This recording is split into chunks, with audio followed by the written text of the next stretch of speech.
Listen, SB with the truth, it might pitch your mind. And JP hit you with reality all the time. The way to keep it all the way 100, it should be a crime. Sports, news, politics, on the show you will find. Conversation grown, opinions they not alone. Savannah be the home, they coming straight for your dome. It is what it is, gonna be what it's gonna be. You are rocking with the Sean Brown Show with JP.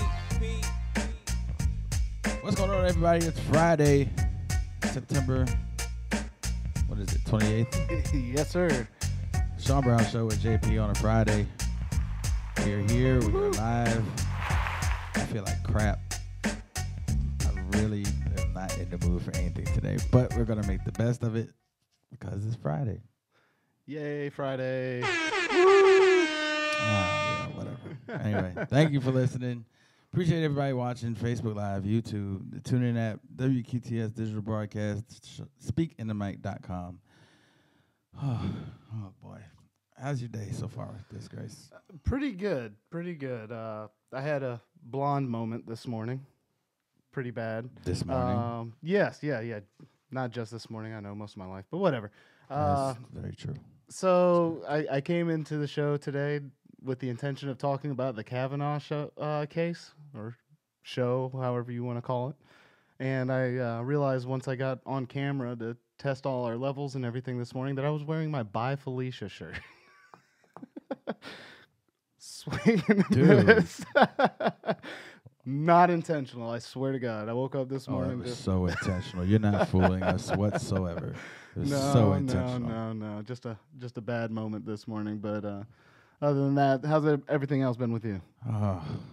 Life. Life is life. Life is life, you say. Life is life, man. Golly. Life is great. Is it? I believe so. I always look at it this way. I'm breathing, so I have nothing to complain about. Other than that, life is terrible. I wouldn't say that. You know who else life is terrible for? Brett Kavanaugh. This is true. That's correct. And Dr. Ford. Both of them, man. I feel so bad and everything that's going on. We'll definitely get onto that a little bit later here. Yeah, we might as well hit that right now. That's the big that's the big story of, like, the world right now. Dr. Ford came out and gave her testimony yesterday. And, it's very uncomfortable just to sit there and listen. Oh, I know. Like, I felt some type of way. I was just like, really? Just how in-depth she went.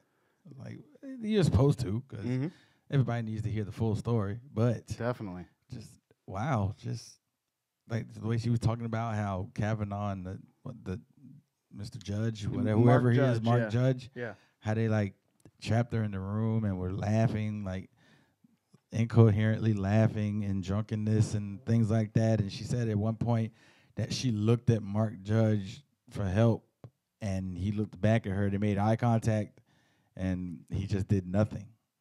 Just like, Yeah, these are some really incredible claims, and I'm very much looking forward to seeing the evidence once it comes out. Now, a big thing that's been going back and forth with the testimony yesterday and everything that they're saying this morning thus far is this lack of evidence thing, and that everyone believes that without doing the FBI investigation before the nomination, that all hope is kind of lost in this situation. But in reality, even if Judge Kavanaugh does get elected to this position, he does promote, the investigation can still happen. All we've done is question witnesses. There has not actually been the full formal investigation. No charges have been pressed. So there's no, like, double jeopardy issue or anything else that's preventing justice from actually being carried out. It would behoove Republicans and Democrats to continue this investigation regardless of the outcome of this, whether he's elected or not, to continue to this investigation so we can get the truth for either Dr. Ford or for Judge Kavanaugh. right. So. This is it makes my head hurt. It does. Honestly. It does. Like, I'm really catching a headache right now just thinking about this. CNN brings up an article that was posted, I believe, today, actually, 7:51 a.m. A painful hearing lays bare nation's political flaws. Searing day when two lives were torn apart on live television left a divided America facing more fundamental questions than whether Brett Kavanaugh should sit on the Supreme Court.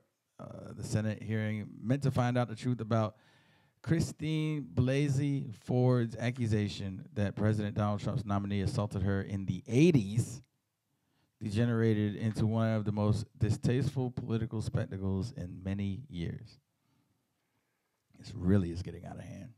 It's beyond out of hand. The whole process is just mucked up in this whole thing, and man, it's really hard for most people that are watching this to put their politics to the side. And I beg everyone, whether you're Democrat, you're Republican, whatever, please put your politics to the side and just kind of look at this case. I'm not going to ask you to lean either way because me personally, I do lean a little bit more conservative, but even I'm stuck in the middle here. Like, both sides have an amazing argument, and it really, for me, has become a wait-and-see game. Right. I watched it, and I will say I'm on neither side in this right now. I'm staying very, very neutral. Not going to say I'm swaying to either side, but Dr. Ford, when she was speaking, it was uncomfortable for me based on the fact that, okay, she's describing what happened to her, allegedly. Mm-hmm. Let's keep that allegedly in there, ladies and gentlemen, because we don't know, flaky evidence. Everything else is going on with this story. But, like, when she talked, you can hear her voice cracking. Mm-hmm. Mm-hmm. But there was, like, no physical emotion. If that were me, I'd be bawling on that stand because I have to sit there and relive that all over again. I would at least have to pause and gather myself. But it seemed like she was very emotionless in her face, but full of emotion in her voice. And usually that's not possible. If you're describing something like that and your voice is like cracking, that usually means you're on the verge of crying. Mm-hmm. And there was like no sense of cry in her face. Now there are that people that know how to hide that physically, but in a situation like this, I would think no matter how hard you try to hide, sooner or later you're going to lose it a little bit, right? A little bit, and I didn't see that in her face. Maybe that's just me, and other people see it differently. But just the look on her face and while she's reading the paper and looking up at the jury or the Senate, whoever, it just didn't seem to be there. Right. It was just like I don't want to say blank face, but it was just like there was like nothing there. Right. No, I don't know if I'm saying that right, but it's the whole thing is a big. No, you're looking at it from a good angle. You're trying to determine body language. You're trying to look for physical tells to see if there's anything that's just like no, or yes, one way or another. You're looking for that physical tell. I feel like you're like me because there's just so much BS in the air that's going in our ears that we need some other kind of form of evidence that we can actually tangibly see, hold, whatever, And her testimony makes it even harder because she comes out and says all of this, but then you think about the faulty evidence or the lack of evidence. Yeah. So you're sitting there saying this, but yet you don't have any evidence to back up your statement. So what am I supposed to think? Like, is this a scam, or are you pushing this issue for an ulterior motive, or is this true? And I don't know what to do. It's like I sit there and I say, okay, she's a victim. All of this happened to her. All right, where's your evidence? No evidence? Ooh. It's difficult. It's really difficult, especially when you have no evidence on one hand, and then everyone that you've named as a witness is not corroborating your story. Right. That's another big issue. And I think in some senses that is very smart. If you sit there and you say, "Oh well, I need you to testify," I don't want nothing to do with that. That was such and such years ago, back in the 80s, which was over 30 years ago at this point. You should have said something then. I don't want nothing to do with that. Yeah.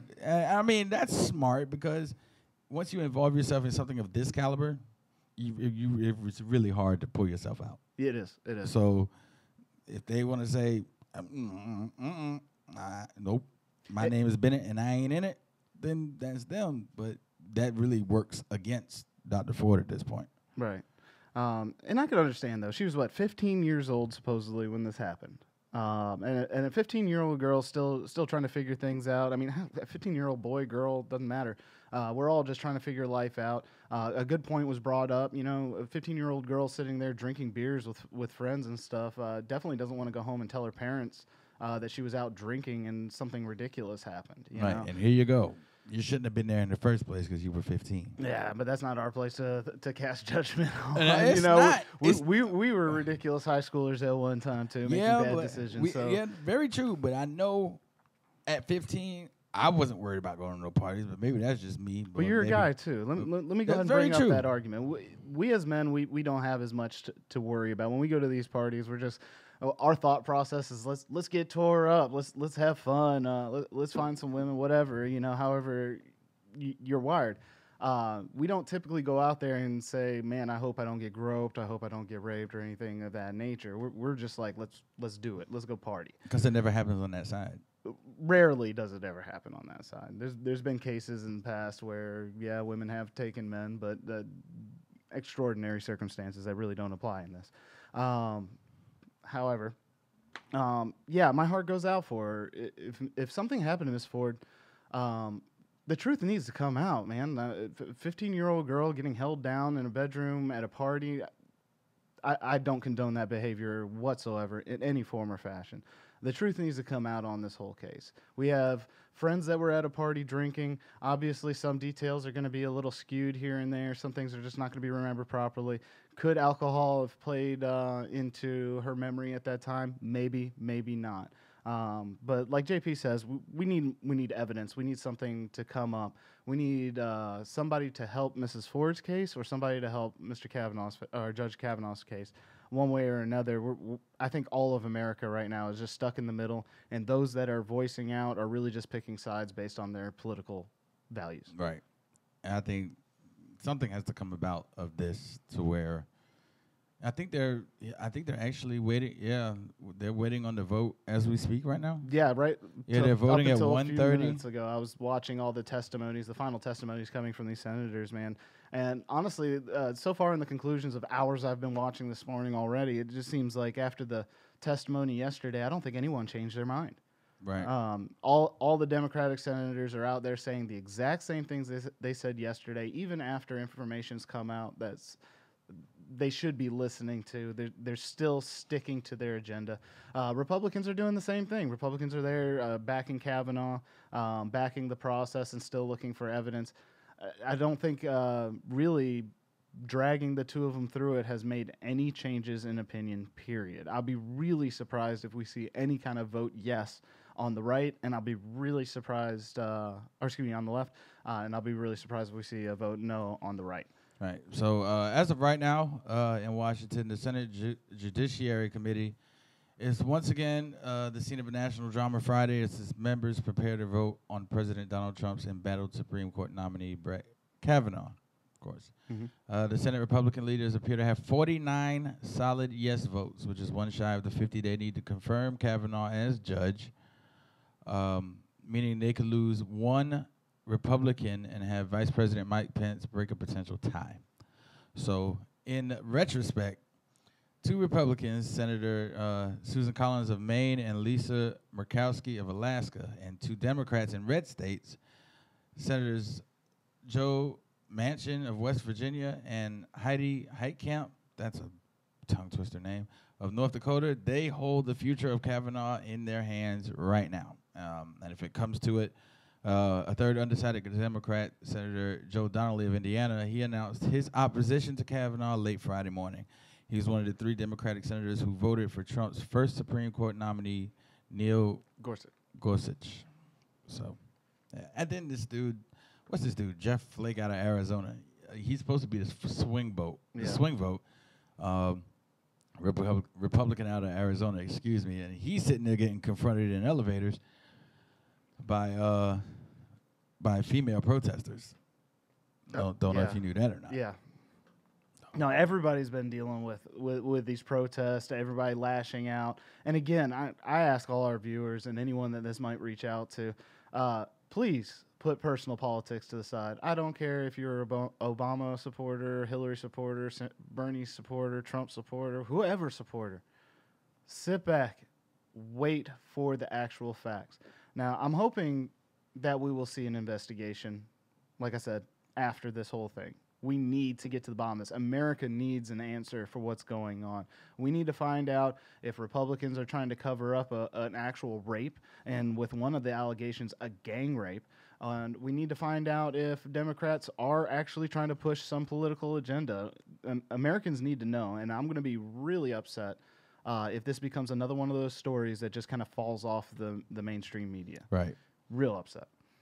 Yeah, I can understand your stance, but, you know, sooner or later, these things have to come to a head, and we have to have some answers. Mm-hmm. And hopefully these answers will be justified and bring closure to both sides. Right. Because the last thing we want is for this case to be closed and then something else come up. Then we got to reopen the thing all over again, and his name's got to come back into the limelight in the news, and then we're right back in that circle of not knowing. Right. All over again. So hopefully when this comes to a head, that both sides will be satisfied with the decisions that these people make, and hopefully it'll move our country swifter to where we need to be, and that's without all of this strife and stuff going on. So, right. But yeah, that's what's going on in the political world right now. Long story short, it's come down to nothing, basically. Well, I'll tell you one thing that I did pull from it's yesterday. Show. Other than that, I mean, I've still got some really. I could have said that 10 minutes ago. Some open questions that I really need to find at the end of this. Okay, what you got? One, who leaked the information on Dr. Ford? She was begging for this not to come out. Yeah, she's begging for that. She wanted to keep this private. She didn't want to destroy families. She didn't want to make this a super, super public issue. She just wanted to bring awareness. Now, there's very few people that had the letter from her.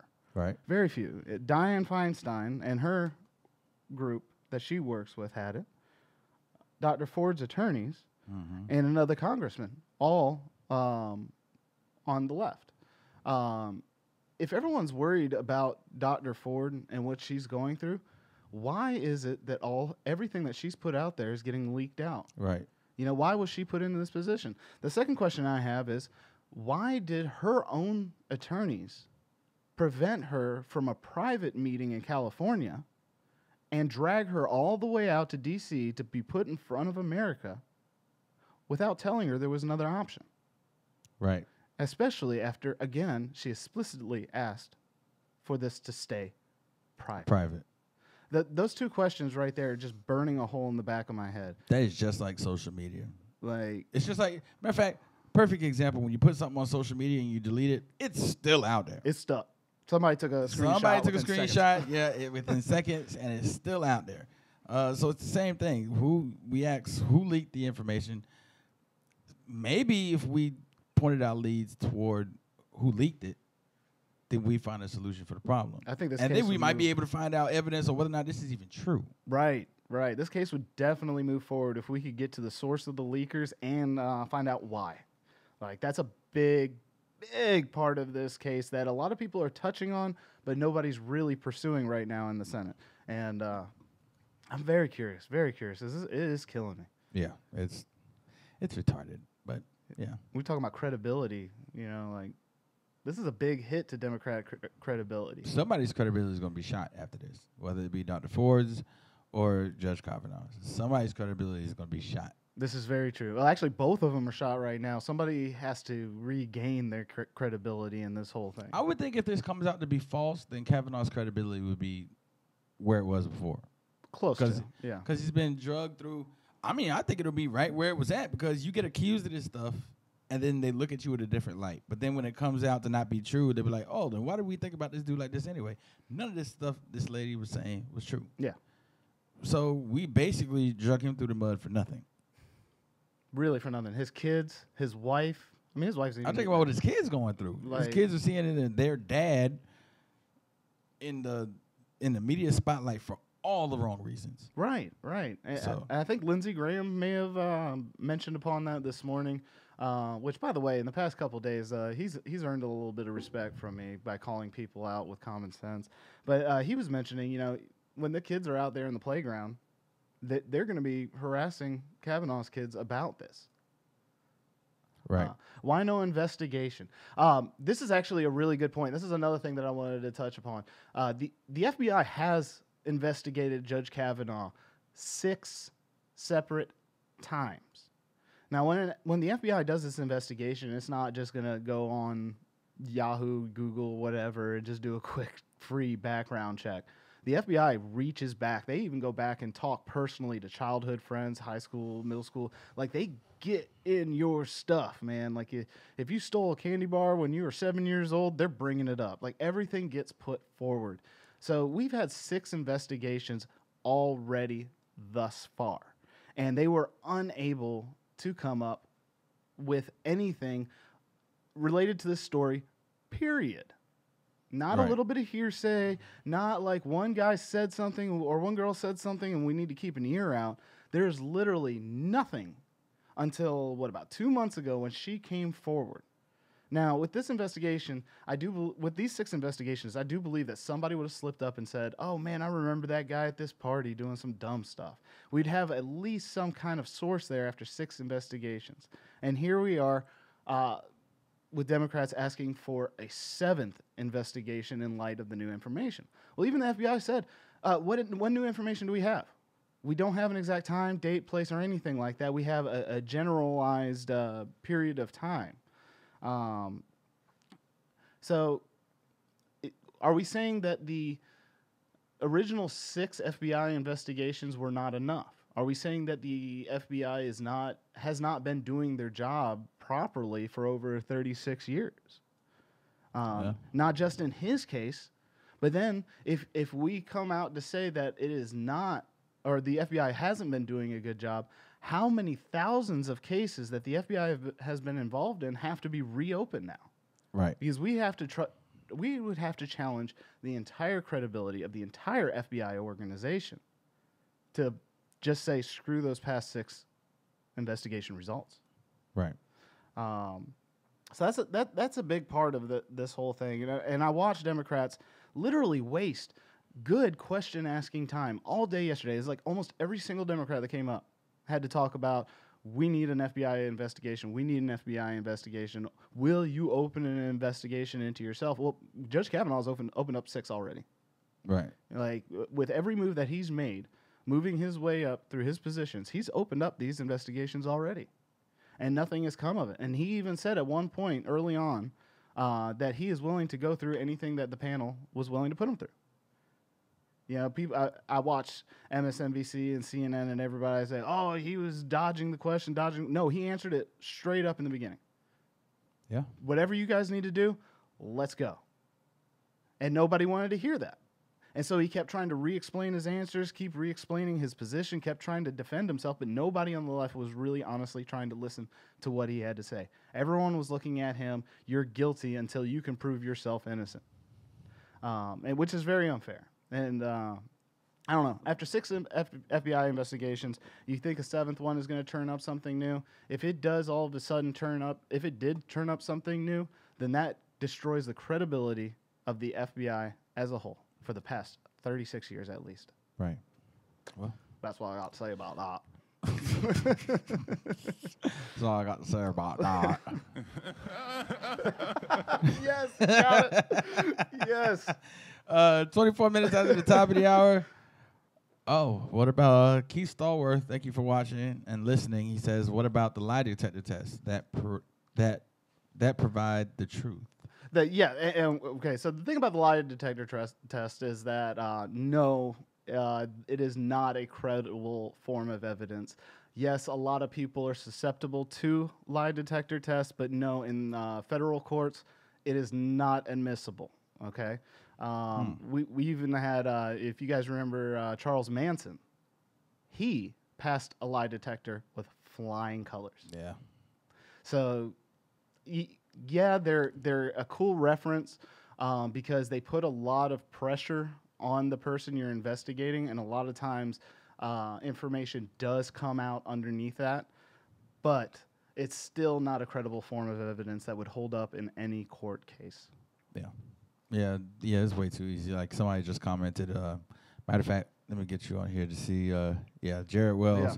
Jared Wells is on here, and we'll be having him on the show in just a few minutes. So you guys stay tuned. He says it's getting easier and easier to pass those, which is very, very true. Yes.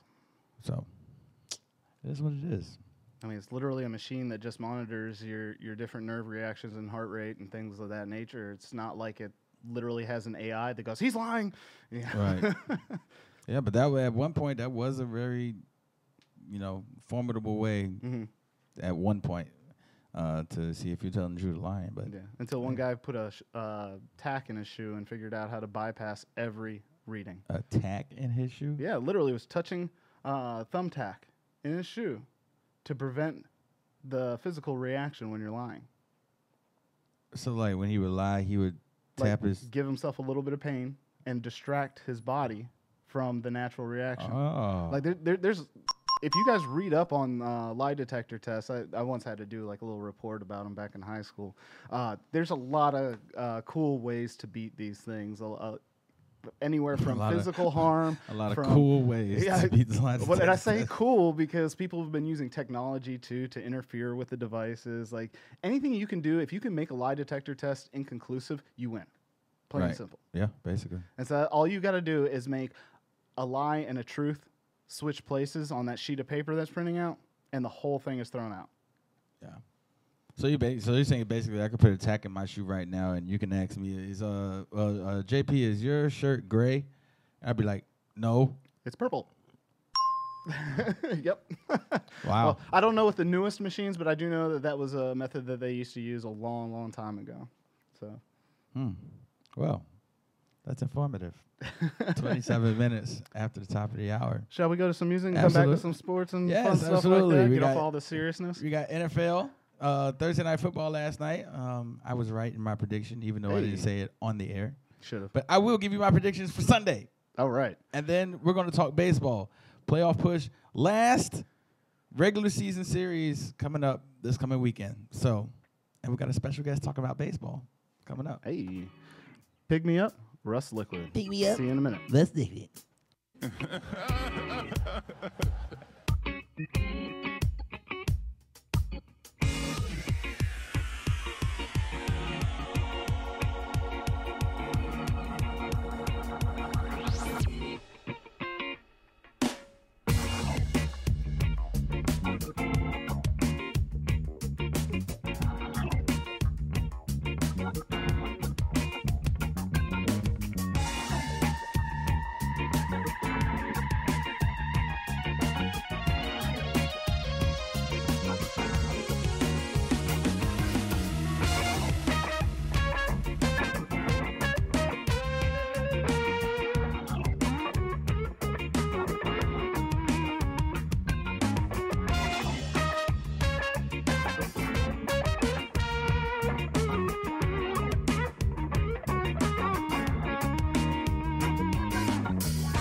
30 minutes after the top of the hour, it's the Sean Brown Show with JP in your area.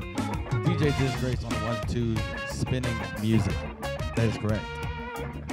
Busy day in sports yesterday and coming up this weekend. Of course, Thursday night football last night went down, as we all know. Where is it? I don't know. You tell me. You're the engineer. We'll max you out. Whatever. Yeah, St. Louis Rams, Minnesota Vikings last night. Sunday night football in Los Angeles. I'm sorry, not St. Louis. Los Angeles. 38-31, Rams victory. Jared Goff went off. Had a fit. Put on a show. What else can I say? He went ape. That's a safe way of putting it. Jared Goff, 26-33, 465 yards and 5 touchdowns. Went off, ladies and gentlemen. I'll say. Yes, 95.8 quarterback rating for Jared Goff. Golf. Why do I want to say golf? I think that means I need to go to the golf course or something and do a round or something because I keep saying golf and his name is Goff. Some golf. Goff. Therapy. Yes, I do. Really. Me too. You're not kidding. I would love to go. See if we can get a tea time on Sunday. Yeah, I might do that. Yeah, that sounds like a good idea. Okay, so Sunday, September the 30th, the games on the slate. I'm giving you my predictions.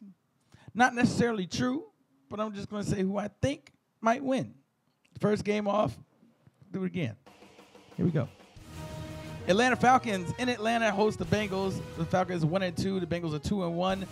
I got Atlanta in this game at home. They really need to. They have a point to make coming off of a loss. I got the Bengals on the second half. No, I don't think so. I love my Falcons, but I just have a feeling Bengals second half. I got you. Another interesting game, 1 o'clock on Fox from Soldier Field in Chicago, Illinois. The Bears host the Buccaneers, both 2-1 teams, both 1-0. Bears are 1-0 at home. The Buccaneers are 1-0 away. So something's got to give. I got Chicago against I don't know. Colin McGregor. Colin McGregor, the quarterback for Tampa Bay. He's legit. Yeah. I don't know. That Bears defense is something to be reckoned with. I don't know. I got Chicago though. Thank you. I'll pull with you on that one. There you go. AT&T Stadium, Arlington, Texas. The Cowboys host the Lions. Ooh. Oh. What the Lions got going on this year? I don't know, but they know. Everybody knows how to play the Cowboys now. You sit there, you stop Ezekiel Elliott. Zach Prescott really doesn't have anybody to throw to. So if you can stop the run, you're going to win the game. So give me Lions by 3. Lions by 3. That is correct. Tight game, he says. That is correct. Packers and Bills at Lambeau Field. I got the Packers. I'm going to breeze through these because I got our guest on the line, and he's got some interesting things to tell us. Eagles in Tennessee against the Titans. Give me the Eagles by about 12. Texans and Colts in Indianapolis. Give me the Colts against the 0-3 Texans. They're not going anywhere this season. They haven't even unpacked their suitcase. Patriots against the Dolphins at Gillette Stadium. Give me the Patriots. Ooh, never mind. Give me the Dolphins. I'm going to go away from the Patriots. Give me the Dolphins by give me the Dolphins by a touchdown. I'm going to pull Dolphins on that one. Yeah. Even though they're at Gillette, the Dolphins are a legit team. Give me the Dolphins by a touchdown. I say 2. No. Oh, they're not getting blown out. Oh, Tom Brady won't allow it. Jets and Jaguars in Jacksonville. Give me the Jaguars by 14. I like that. 2 touchdowns. Ooh. Yeah, here we go. Disgrace. Your Browns go to Oakland to face the 0-3 Raiders. I know who you got. But you want me to confirm what you already know? I'm hoping for the Browns. I really am. I mean, we're starting to see some life in them. You know? I got the Browns. Yeah. Baker Mayfield has been confirmed as the starting quarterback. So, yeah, I got the Browns in a route. Seahawks and Cardinals from Glendale, Arizona, University of Phoenix Stadium. Give me the Cardinals get their first win against the Seahawks at home. The Saints and the Giants from MetLife Stadium, a battle of 2-1 and 1-2 teams. Give me New Orleans. Drew Brees is legit. Always has been, always will be. 49ers and Chargers, the battle of California. Give me, hey, bro. Sorry. Point that way. I did. Give me the, give me the Chargers. They don't have Niners don't have Colin Kaepernick. Give me the Chargers. Ravens and Steelers from Pittsburgh. Give me Baltimore. I like it. No Le'Veon Bell. Still has the team distracted. Despite the win this past weekend. And the Monday Night Football game on the slate, the Kansas City Chiefs against the Denver Broncos. I got the Chiefs. That dude, whatever their quarterback's name is, Patrick Mahomes, yeah, legit. They're not 3-0 for no reason. Yes, true.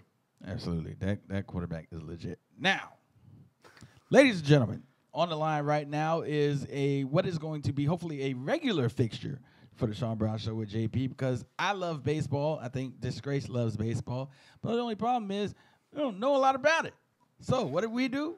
We went out and got one of our good, loyal watchers and listeners who says, I'd like to talk baseball with you guys one day. So I said, light bulb. Let's get him on the show. Yeah. So with everything going on in baseball right now, with the playoff picture and the pennant races going on, ladies and gentlemen, please welcome our good friend and loyal watcher and listener, Jared Wells is on the line, ladies and gentlemen. What's up, big fella? How you doing, man? Is he there? Hello. Got you. There he is. Hey, what's up, man? How are you? What's up? Man, listen, nothing much, man. We got your request to come on and talk to us about some Major League things. And, of course, everything is going on in Major League Baseball now that we're coming down to the last series of the regular season, and wild cards are going to be decided, and home field is going to be decided, and who goes home is going to be decided, and who's going to the World Series is going to be decided.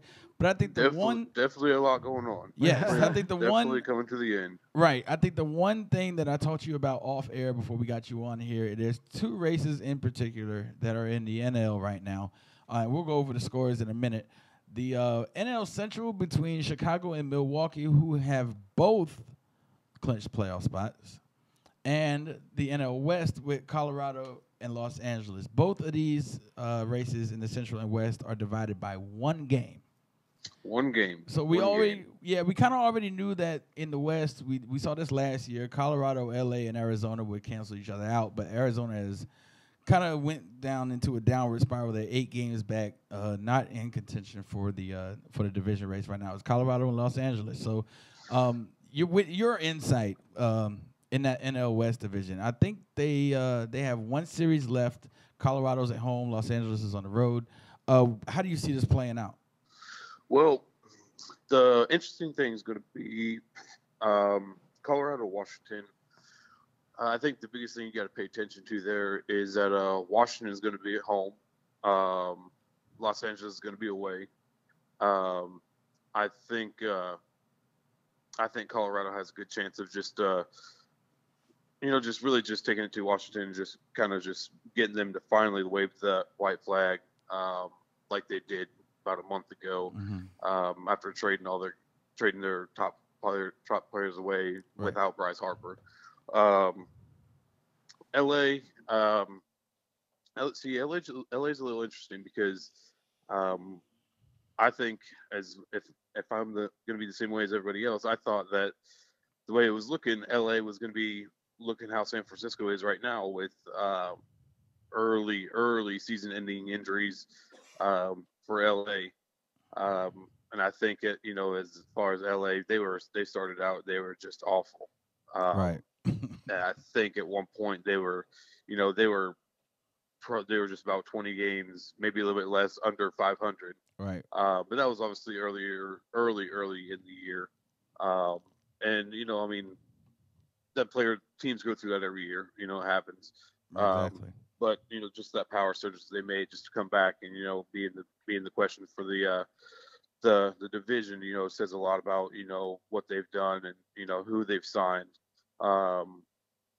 So I think what it's going to come down to is I think Colorado is going to end up winning it. But LA, nice trying to come back, but I just don't think it's going to happen. Right. Yeah.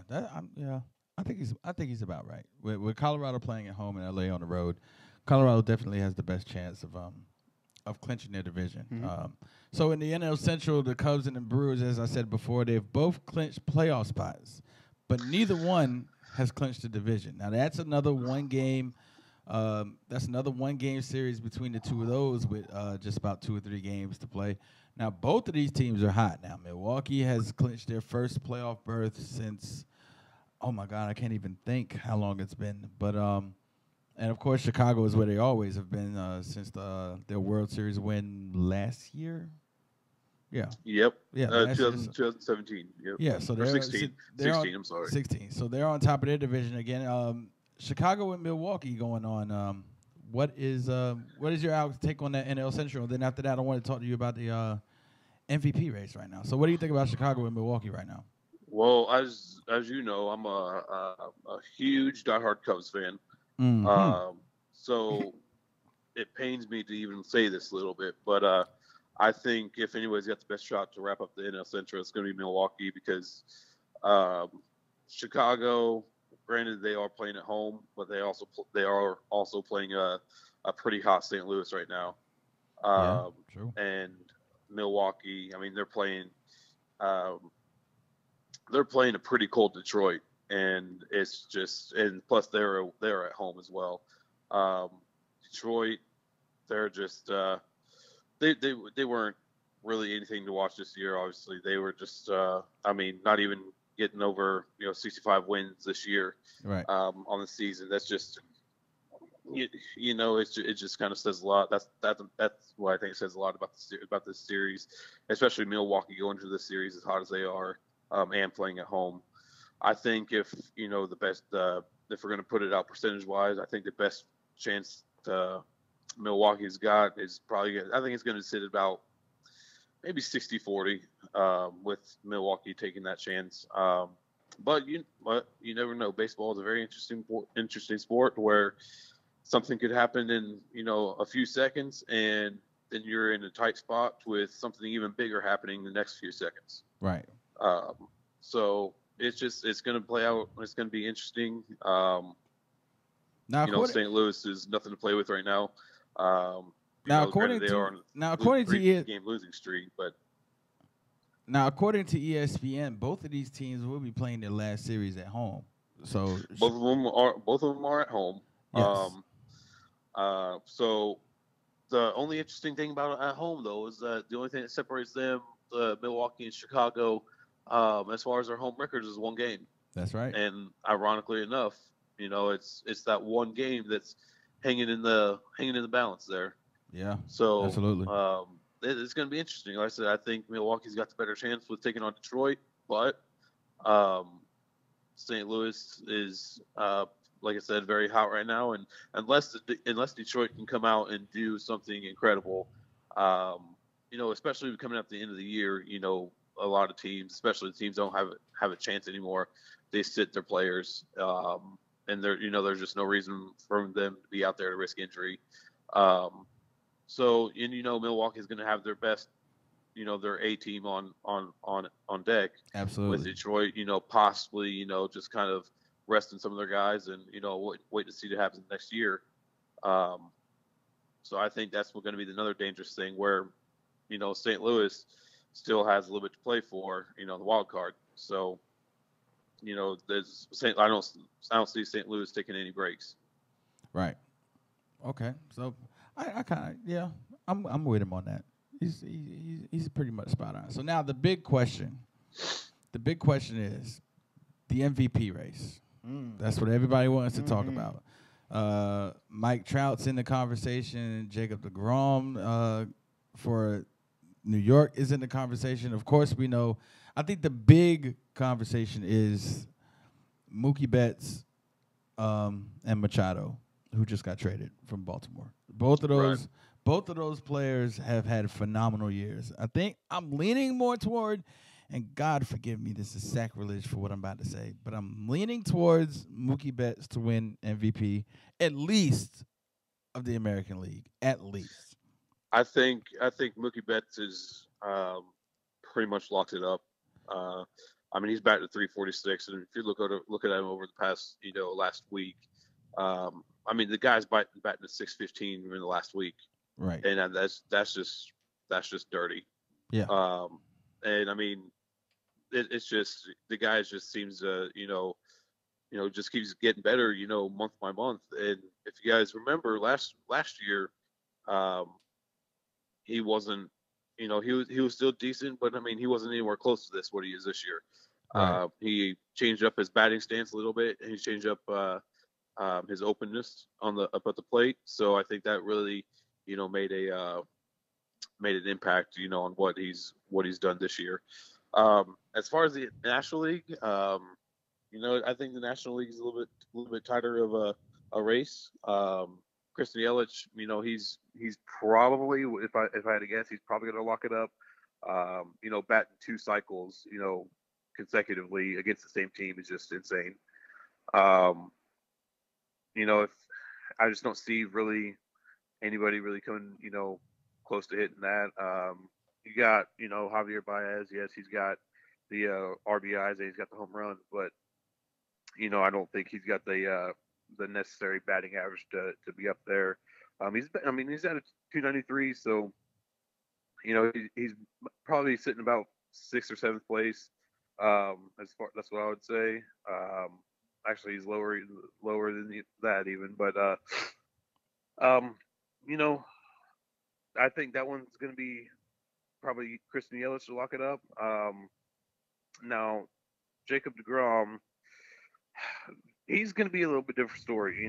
What happens with him is going to be, if anything happens with him, if he gets Cy Young or if he gets MVP, that's going to be, in my eyes, it's going to be pretty controversial.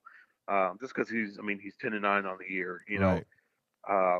Sometimes pitchers do, get that curse of bad luck to where their offense can't support their great pitching outings.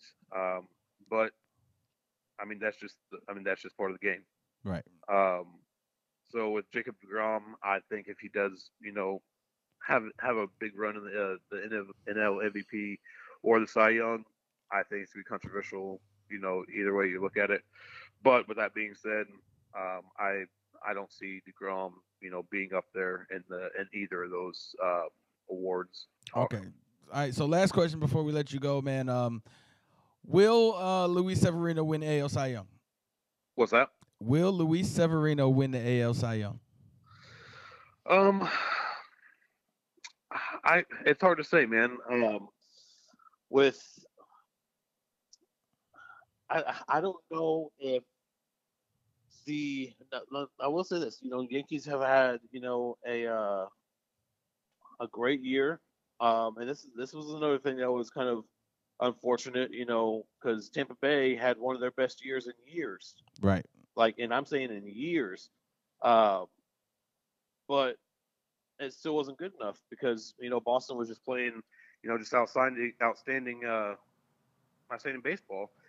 But as far as Luis Severino taking it, I don't see it happening. Even with 19 wins, the ERA being there, Even with 19 wins. Say it one more time. I said he does have. Severino has 19 wins on the season, correct? Yep, 19. He's 19-8 this year. Yeah, even with 19, he won't get the Cy Young. You don't think? I think that ERA is going to play bigger into it, man. Okay. That ERA is a little above 3, and you got Blake Snell sitting just about under 2, and he's 21-5 on the year. Yeah, that's very true. So Good I point. think Good point. I think Severino's gonna, it's gonna be tough for him. Right. He's granted being in the top 10. I don't think it's gonna be enough to get that first place. Right. Well, that's baseball for you, sir. It's a game of numbers. So, Jared, appreciate you coming on. I think we can officially say that maybe we'll have him on every Friday. This is an official maybe. Yes, this is an official maybe. We're going to have Jared on every Friday, especially during this playoff push. Everybody's going to want to know what's going on and when these MLB awards come out and everything like that. So, on Fridays, ladies and gentlemen, tune in. If you're a big baseball fan, we will have Jared on here every Friday until the ending of baseball season and where we crown a World Series champion. So, Jared, man, appreciate you coming on. Thanks a lot, bro. Yeah, no doubt, man. Yeah, man, we'll talk to you soon. Sound good. All right. So, yes, 49:11 minutes after 10 minutes after the top of the hour. 10 minutes before the top of the hour. Good gracious. We're going to take a quick break. We're coming back with our I Feel Good segment, as if there was anything to feel good about. I know Kavanaugh's not feeling good right now. Oh, goodness. Camel Fat, Elderbrook, Cola, Zoo Remix. Let's go. See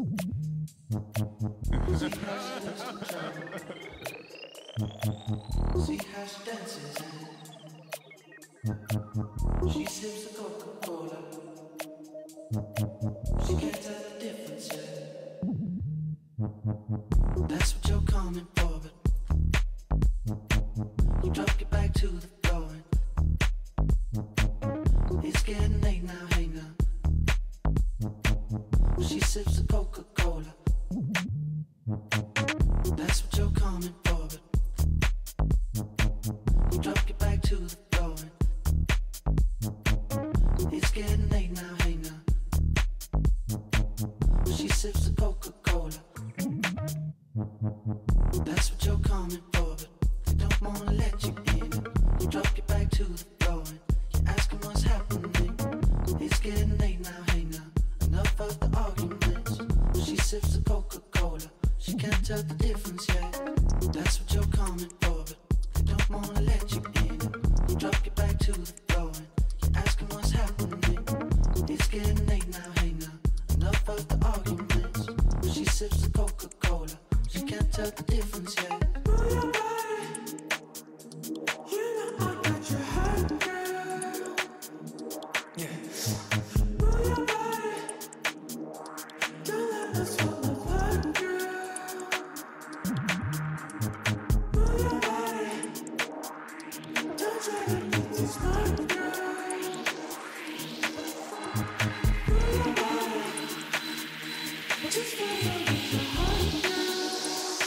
She can't tell the difference yet. That's what you're coming for, but you drop your back to the floor. It's getting late now, hey now. She sips a Coca-Cola. That's what you're coming for, but they don't wanna let you in. You drop your back to the floor. You're asking what's happening. It's getting late now, hey now. Enough of the arguments. She sips a Coca-Cola. She can't tell the difference yet. That's what you're coming for, but they don't wanna let you in. You drop your back to the floor. You're asking what's happening. It's getting late now, hey now. Enough of the arguments. She sips a Coca-Cola. She can't tell the difference yet.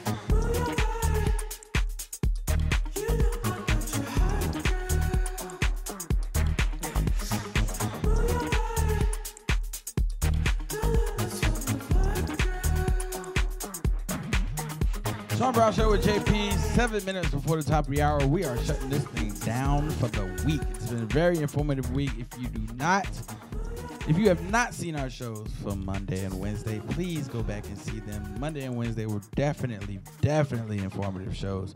Something you might want to look back on and watch and give your critique and give your comments and your opinions and everything like that. Mm-hmm. But it is Friday, so it is the end of the week. Everybody knows what time it is. Going into the weekend, we like to leave you with inspirational stuff in a segment we like to call Why I Feel Good. Wow, I feel good. So, Disgrace, what do you feel good about going into the weekend? Oh, I feel good that we had a great week of shows. Yes, we did.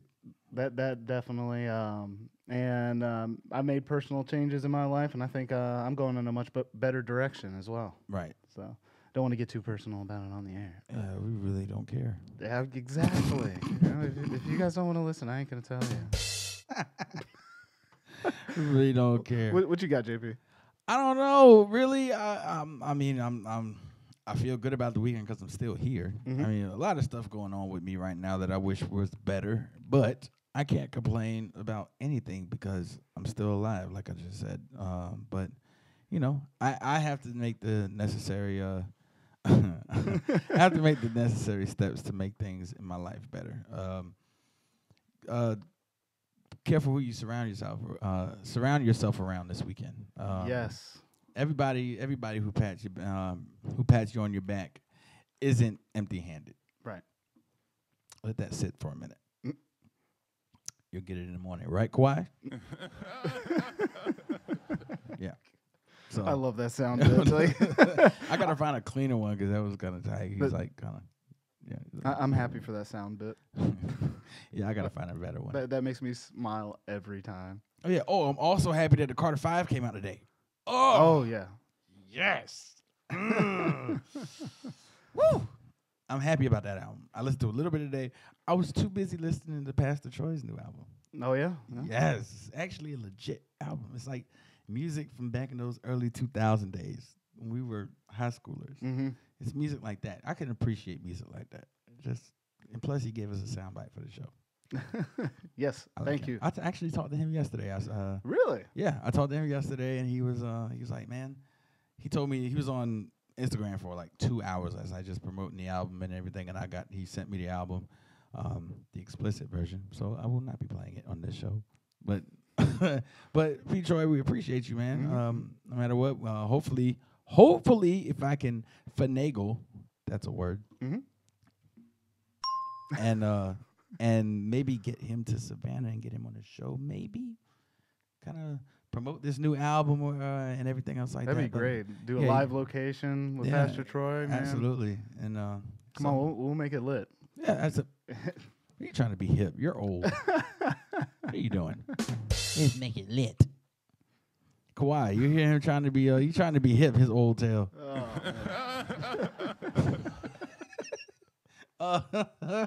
Golly, that's good. 3.5 minutes before the top of the hour. Disgrace on the ones and twos every Monday, Wednesday, and Friday here. Give the people your social media handles so they can know where to find you, sir. Man, you can always find me here on Facebook. Disc Grace, 2 words, not Disc Space Grace. Actually, I had a buddy of mine. He was like, "Do you have another page with Disc Space Grace?" You should make one. Is this a new name for you? I think you should make one, maybe. And I've considered it, but I don't know. Disc Space Grace, almost sounds like a tongue twister. Disc. Why you think I had trouble saying it all the time? I sit in my head starts hurting when I think too much. But anyway, so yeah, find him on Facebook. Facebook's the best way to get me. I really do need to get back into other social medias, but I've got like 4 or 5 accounts. You can actually find me on Twitter. You can find me on Instagram and Snapchat. But you can find him. I think it'll say like last logged in 2016 or something like that. Whoa. Yeah, I'm like the worst social media guy ever. Yeah, so. Jeez. Good Lord. You probably don't even remember your password, do you? I'm probably not. Like. That's hilarious. But yeah, I'm that guy. I don't know. I can't find myself staring at my phone that long. Like if I get a lot of Facebook in a day, it just hurts my head, and I can't even think about going to other things. So, in the market to hire somebody to do my social media. By the way. Hey. That might be a good move for me. I will be at the Wormhole October 12th. We are doing a drum and bass night. Hey. So, any of my drum and bass fans, come out and see us. Who's your drummer? Could be you. Could be. Stay you. tuned, ladies and gentlemen. Stay tuned. But no, most likely what it's going to be is a local collection of drum and bass DJs from all ages. We're going to be coming out and just rocking out the night there at the Wormhole. That's what's off up. of Bull Street. Yes, sir. Nice place. They drink strong. About as nice as a place called the Wormhole can be. Yeah. They drink strong, though. Boy, do they. God, you ain't walking normal out of that. Good Lord. I had one, and I was kind of like, what am I doing here? But I got to say, I love the changes that Amy and Jeff have been doing over there. Yeah, absolutely. Things are way different. The place has been getting great, and they welcome everyone with open arms. So don't think that this is like a cliquey place. Like, come on out, have some fun. It's great. They got arcade machines, video games, pool tables, dartboards, you name it, man. There's something to do. Couches, chill, relax, have some fun. Right. So on my side, as you all know, the whole fiasco about Elon Savannah last weekend, but never fear, tonight at Elon Savannah, Jacquees will be making his appearance tonight. Doors, let me make this very clear. Doors open at 9. Do not come to the club at 9 o'clock and think you're going to see Jacquees at 9:45, 10:15, 11 o'clock. No, he probably won't get on stage till about 12. So if you want to see Jacquees without the wait, it's a catch-22. You're either going to get there early and wait a long time and get a good seat, or you're going to come late, barely get in the club, but you'll be able to see him. One or the other. Here's a trick I learned. On your way home from work or something like that, around 9 o'clock, go ahead and pick up your tickets. You can go to elonsavannah.com right now and get the tickets. Go get them cheap. Just get it done. Right. But if you go in early, physically, you go ahead and get your wristband and everything like that, and then you get to bypass the line later when everything gets insane. Facts. You know, I get down there like 9, 10 o'clock, go in there, say what's up to everybody, get my wristband, go see all the rest of my friends, come back, and boom, I just walk right in. Walk right in. Yep. Chico. That's what we do. And plus, it's more beneficial to get your tickets online, elonsavannah.com, because you might be paying $100 at the door if you get there late. Really? Yes. Last weekend, it was $100 at the door. Easily. Whoa. Easily. What's it at now? Do you know? I don't know, but it starts at like 20, but then as late as it gets, the demand goes up, the price goes up. Boy. So yeah, it was $100 at the door easily. So that's tonight. Tomorrow night, me and DJ Mad Max will be on the stage entertaining you guys for Elon's 400th party. That means 400 non-artist parties at Elon since their inception. So it's I'm really looking forward to tomorrow night. I'm taking it easy tonight. I'm probably gonna chill, enjoy my son and my other kids, and enjoy my wife, and just chill out. But yeah, you can find me on Facebook, Jonathan Drum Lover Prophet, Instagram, Snapchat, on Twitter, JPS Music 15. But yeah, I'm leaving now. We're late. All right. Hang on. Where's the song at? Thank you. Yeah, it's been our show. Thank you guys for watching. Have a wonderful weekend. We'll see you guys on Monday. Brand new week, brand new stories, brand new sports. Next Friday, Jared Wells will be back with us. You never know who might fall through the studio. Appreciate y'all. Love y'all very much. Be safe. Love yourself. Love one another. We out. See you Monday.